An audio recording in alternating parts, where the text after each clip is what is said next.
السلام عليكم ورحمة الله وبركاته، ازيكم يا حبايبي؟ يا رب تكونوا بخير. النهاردة هنعمل مع بعض كيكة شوكولاتة سهلة جدا ببيضة واحدة بس، وكمان صوص شوكولاتة من غير أي شوكولاتة نهائي، وتحفة جدا زي ما انتوا شايفين كده بالظبط.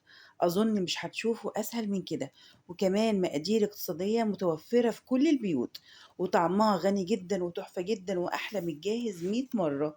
وتابعوني بقى للآخر عشان أقول لكم التركة اللي هتظبط الطعم معاكي وتخليه جوسي جدا وغني.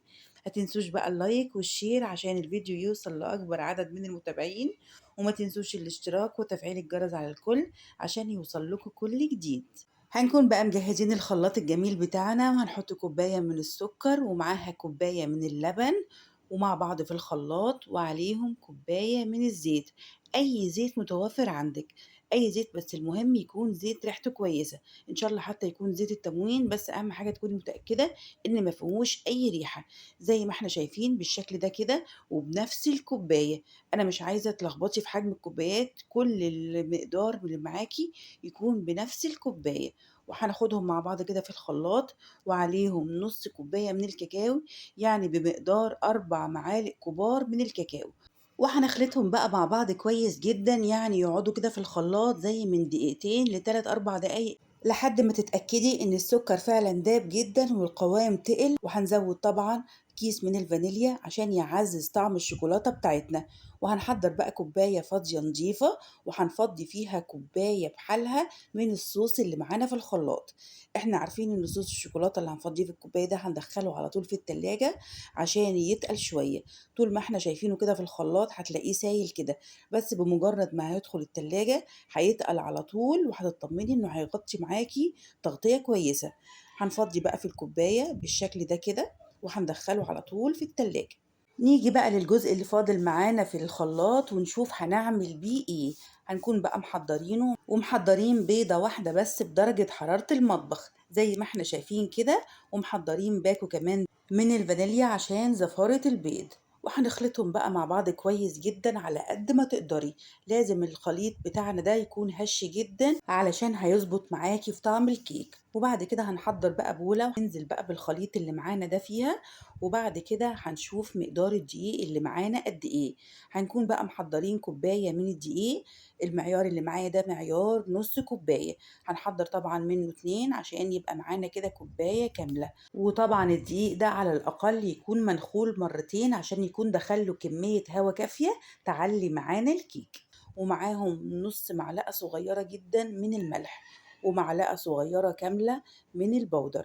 وهننزل بقى بيهم على بعض وهنخلط بالمضرب اليدوي، مش هنحتاج لمضرب كهرباء ولا حاجة. هم هيتخلطوا بسهولة جدا بالمضرب اليدوي زي ما احنا شايفين كده. وده هيصبح معانا قوام الكيكة بتاعتنا، هو قوام ناعم شوية، ولا تقيل ولا سايل، وسط ما بين التقيل وما بين السايل. وهنكون محضرين القالب بتاعنا، ونكون دهنينه بشوية من الزيت ومبطنينه بالدقيق أو بشوية من الكاكاو. وهننزل على طول بالكيك بتاعنا بالشكل ده كده. طبعا المقدار ده صغير، لو عايزة تضاعفي مقدار الكيك عشان يملى معاكي الصينية للآخر عادي، وهيطلع كويس جدا. وعلى فرن متوسط الحرارة لمدة تلت ساعة يا بنات، مش هتاخد معاكي أكتر من كده.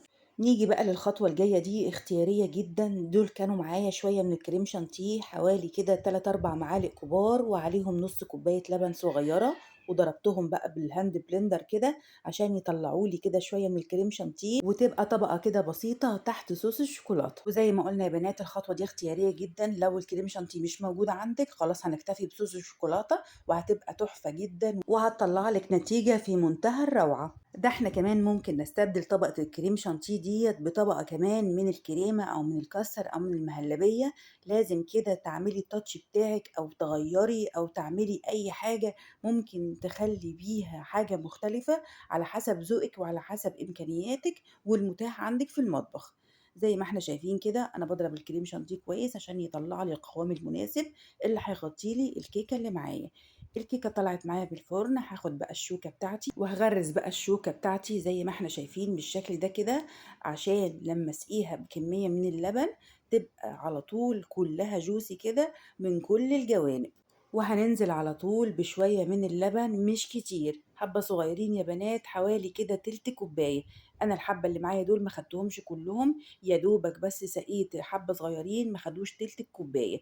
وبعد كده هنزل بطبقة الكريم شانتيه اللي معايا، وهفردها كلها على سطح الكيك بتاعي. وهتساوي بقى سطح الكيك بتاعك بمعلقة أو بأي حاجة موجودة عندك، مهم يكون السطح كده ناعم كده وأملس وكله مستوي. وبعد كده هتدخليها على التلاجة لمدة نص ساعة عشان الكريم شانتيه بتاعك اللي معاكي يشد شوية، وتعرفي تنزلي بصوص الشوكولاتة عليه. نكون بقى مطلعين الكوباية بتاعتنا اللي فيها صوص الشوكولاتة قبل منها على الأقل بربع ساعة عشان يفك شوية. وبعد كده هننزل على طول على الكريم شانتيه بتاعنا أو على الكيكة بتاعتنا. وزي ما قلنا طبقة الكريم شانتيه دي يا بنات اختيارية، يعني مش مطلوبة منك نهائي. وممكن تنزلي بصوص الشوكولاتة على طول على الكيك، وهيعمل طبقة تحفة جدا ونتيجة في منتهى الجمال. وهنوزع بقى صوص الشوكولاتة بتاعنا بالراحة خالص عشان تخلطيش الشوكولاتة على الكريم شانتيه. وكان متبقي شوية معايا من الكريم شانتيه حوالي معلقتين كده، أخدتهم وحطيتهم في كيس تلاجة، وفتحته كده شوية من قدام حاجة بسيطة خالص، وعملت خطوط كده بسيطة، حاجة بسيطة خالص كده على الوش عشان أجرنش وش الكيكة بتاعتي. وبخلة صغيرة كده خدت خطوط كده رايحة وجاية زي ما احنا شايفين بنفس الشكل ده، جرنشتها كده بشكل بسيط وبالمتاح عندي. انتي بقى لو عندك حبة سوداني، حبة بشر كريسبي من الصغير ده، ممكن ترشي كده على الوش، او من غير حاجة خالص هتخليها سادة، هتبقى في منتهى الجمال. وهنقطعها كده زي ما احنا شايفين بعد ما تخرج طبعا من التلاجة. انا دخلتها شوية في التلاجة كده حوالي ربع ساعة، شدت برضو شوية علشان تتقطع معاكي بكل سهولة. زي ما احنا شايفين كده هي بتتقطع طبعا معايا، وصوص الشوكولاتة طبقة صوص الشوكولاتة زي ما هي، والكريم شانتيه كله زي ما هو كده، مفيش اي اختلاط على بعض. وبسم الله الرحمن الرحيم هنطلع كده أول قطعة. ما شاء الله القطعة جميلة جدا ومتساوية جدا، والطبقات زي ما هي، وصوص الشوكولاتة لامع وجميل وتحفة من غير أي شوكولاتة، وبشكل اقتصادي جدا ما كلفنيش أي حاجة. وزي ما قلنا لو استغنينا عن طبقة الكريم شانتيه دي هتبقى هايلة جدا جدا، وهتطلع لك نتيجة في منتهى الجمال.